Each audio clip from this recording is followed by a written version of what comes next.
साध संगत जी, भगवान ने कलयुग के बारे में कौन सी सत्य भविष्यवाणियाँ की थी और उन्होंने पहले ही क्यों बता दिया था कि लड़की की शादी में लाखों रुपए खर्च किए जाएंगे।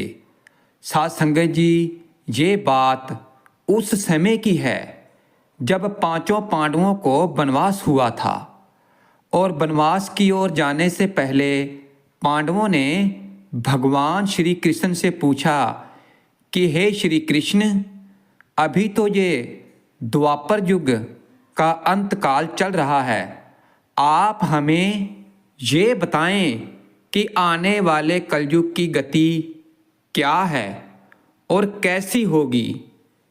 फिर भगवान श्री कृष्ण कहते हैं, मैं तुम्हें उसके बारे में कुछ नहीं बता सकता हूँ, लेकिन इतना कहूँगा कि तुम पांचों भाई वन में जाओ और वन में जो कुछ भी तुम्हारे साथ हो और जो कुछ भी तुम्हें दिखाई दे तो वो मुझे आकर जरूर बताना। फिर मैं तुम्हें उसका कलयुग में क्या प्रभाव होने वाला है वो तुम्हें बताऊंगा। और ये सुनकर पांचों भाई वन की ओर रवाना हो गए और फिर उन्होंने जो कुछ भी वनवास के दौरान वन में देखा तो देखकर आश्चर्यचकित रह गए। तो आखिर उन्होंने वन में ऐसा क्या देखा और फिर भगवान श्री कृष्ण ने उन्हें क्या जवाब दिया, आइए जानते हैं। भगवान के द्वारा कही गई कलयुग की सत्य भविष्यवाणियों को भगवान श्री कृष्ण के कहे अनुसार पांचों भाई अलग अलग दिशाओं में वन की ओर निकल गए थे। युधिष्ठिर एक दिशा में भ्रमण पर थे और फिर उन्होंने एक जगह पर देखा कि एक हाथी के दो सूंड थे। ये देखकर युधिष्ठिर के आश्चर्य का ठिकाना न रहा। और वहीं अर्जुन दूसरी दिशा में भ्रमण कर रहे थे और फिर कुछ दूर जंगल में जाने पर उन्होंने जो देखा तो वो उसे देखकर बड़े ही हैरान हुए। उन्होंने वहाँ पर देखा कि कोई पक्षी है जिसके पंखों के ऊपर वेदों की रचनाएं की हुई है और वह पक्षी मुर्दे का मांस खा रहा है। ऐसा दृश्य देखकर अर्जुन कुछ समझ नहीं पाए। दोनों भाई की तरह भीम भी जंगल में भ्रमण कर रहे थे और फिर उन्होंने जो देखा तो वह भी हैरान रह गए। उन्होंने देखा कि एक गाय ने एक बछड़े को जन्म दिया, लेकिन बछड़े के जन्म के बाद गाय अपने बछड़े को इतना चाट रही है कि उसका बछड़ा लहूलुहान हो गया है। और उधर सहदेव भी भ्रमण पर थे। उन्होंने देखा कि एक जगह पर 6-7 कुएं हैं जिसमें पानी है और बीच में एक कुआं खाली है। वो गहरा भी है लेकिन खाली है। और फिर ये देखकर सहदेव को बड़ा ही आश्चर्य हुआ और वह सोच में पड़ गए कि ऐसा कैसे हो सकता है। और उधर नकुल भी भ्रमण पर थे तो उन्होंने भी एक हैरानीजनक घटना देखी। उन्होंने देखा कि एक पहाड़ के ऊपर से एक बड़ी सी चट्टान लुढ़कते हुए नीचे आ रही है। वह चट्टान कितने ही दरख्तों से टकराकर उन दरख्तों को नीचे गिराते हुए आगे बढ़ रही है। कोई भी बड़े से बड़ा दरख्त उस चट्टान को रोक ना सका और उसके अलावा वह चट्टान और ना जाने कितनी ही अन्य चट्टानों के साथ भी टकराती रही। फिर भी वह अन्य चट्टानें भी उस चट्टान को रोक ना पाई। फिर अंत में वह चट्टान एक छोटे से पौधे से टकराकर उस छोटे से पौधे से टकराकर वह चट्टान रुक जाती है। और फिर उसके बाद पांचों भाई एक जगह पर इकट्ठा हुए और फिर शाम को भगवान श्री कृष्ण के पास जाकर उन्होंने अपने अपने अनुभव भगवान श्री कृष्ण जी को सुनाए। सबसे पहले युधिष्ठिर जी ने कहा कि मैंने तो पहली बार 2 सूंड वाला हाथी देखा और ये मेरे लिए बहुत हैरानीजनक बात थी। फिर भगवान श्री कृष्ण कहने लगे कि प्रिय पांडवों, अब तुम कल्कि काल यानी जिस युग में भगवान जी विष्णु कल्कि अवतार लेंगे उस युग की यानी कलयुग की बातें सुनो।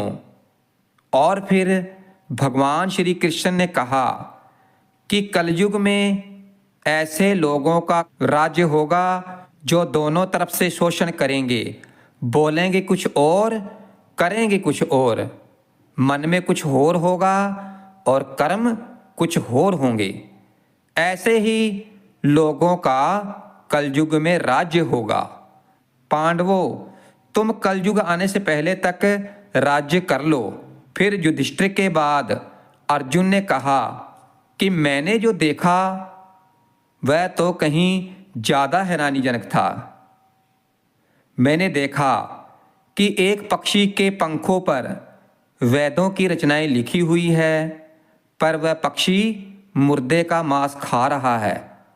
और फिर भगवान अर्जुन की बात सुनकर कहने लगे कि कलयुग में ऐसे लोग होंगे जो बड़े ज्ञानी कहलाएंगे, ज्ञान की चर्चा करेंगे, लेकिन उनके आचरण राक्षसी होंगे।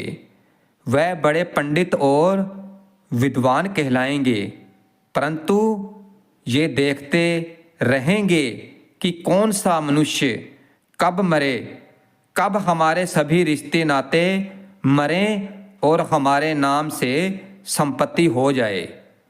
फिर भगवान श्री कृष्ण अर्जुन से कहते हैं कि हे अर्जुन, राजनीति के व्यक्ति विचार करेंगे कौन से मनुष्य को मारा जाए और राजनीतिक गद्दी हमारे नाम पर हो जाए। कलयुग के लोग हर जाति धर्म पर प्रमुख पदों पर बैठकर विचार करेंगे कि कब किसका श्राद्ध हो और कब कौन किस पद से हटे और हम उस पद पर चढ़कर बैठ जाएं। चाहे कितने भी बड़े लोग हों, परंतु उनकी नज़रें हमेशा धन और पद के ऊपर ही रहेंगी। ऐसे लोगों की बहुतायत होगी और कलयुग में ऐसे लोगों का ही राजकाज होगा। अर्जुन के बाद भीम ने भी अपना अनुभव भगवान श्री कृष्ण को सुनाया। फिर भीम ने कहा कि मैंने तो ये देखा कि एक गाय अपने बछड़े को जन्म देने के बाद उसे इतना चाटती है कि बछड़ा लहू लुहान हो जाता है। फिर भगवान श्री कृष्ण जी कहते हैं कि कलयुग में मनुष्य शिशुपाल हो जाएगा। कलयुग में माताओं की अपने बच्चों के लिए ममता इतनी बढ़ जाएगी कि उन्हें अपने विकास का अवसर ही नहीं मिलेगा। मोह माया में ही घर बर्बाद हो जाएगा। किसी का बेटा घर छोड़कर साधु बनेगा तो हजारों लोग उस साधु के दर्शन करने को तरसेंगे, और यदि उनके अपने बेटे ने साधु बनना चाहा तो रोएंगे कि मेरे बेटे का क्या होगा। इतनी ज़्यादा ममता होगी कि लोग अपने बच्चों को उसे मोह माया और परिवार में ही बांध कर रखेंगे और उसका जीवन फिर वहीं खत्म हो जाएगा। तब भगवान श्री कृष्ण जी भीम को समझाते हुए कहते हैं कि हर मनुष्य को ये जानना जरूरी है कि वास्तव में लड़के तुम्हारे नहीं हैं, वह तो बहुओं की अमानत है और लड़कियां जवाइयों की अमानत है। तुम्हारा ये शरीर मृत्यु की अमानत है और तुम्हारी आत्मा परमात्मा की अमानत है। इसलिए तुम्हारा अपने शाश्वत संबंध को जानना आवश्यक है। भीम के बाद सहदेव ने भगवान श्री कृष्ण से कहा कि हे श्री कृष्ण, मैंने ये देखा कि एक जगह पर 6-7 बड़े कुएं थे। सब में पानी भरा हुआ था, लेकिन उन कुओं के बीच एक गहरा कुआं था, लेकिन वो खाली था। जबकि ऐसा संभव कैसे हो सकता है?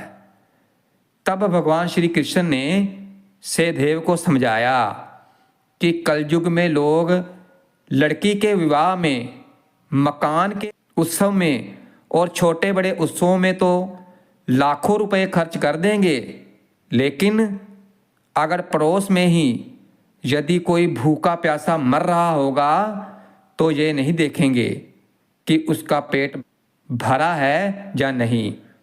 उनका अपना ही सगा भूख से मर जाएगा। परेशानी में अपने सगे रिश्ते नातों का साथ नहीं देंगे, उसे ऐसा ही परेशान देखते रहेंगे। और दूसरी ओर आप खुद मौज मदिरा, मांस, भक्षक, सुंदरता और जस में धन उड़ाएंगे, किंतु किसी के 2 आंसू नहीं पोंछेंगे। उनकी आंसू पोंछने में रुचि नहीं होगी। कहने का अर्थ यह है कि कलयुग में अन्न भंडार होंगे, लेकिन लोग भूख से मरेंगे।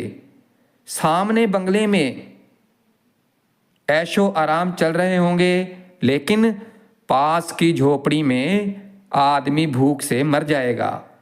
एक ही जगह पर असमानता अपने चरम पर होगी और वही बेटा अपने वृद्ध माँ बाप को बुढ़ापों में उन्हें नहीं देखेगा।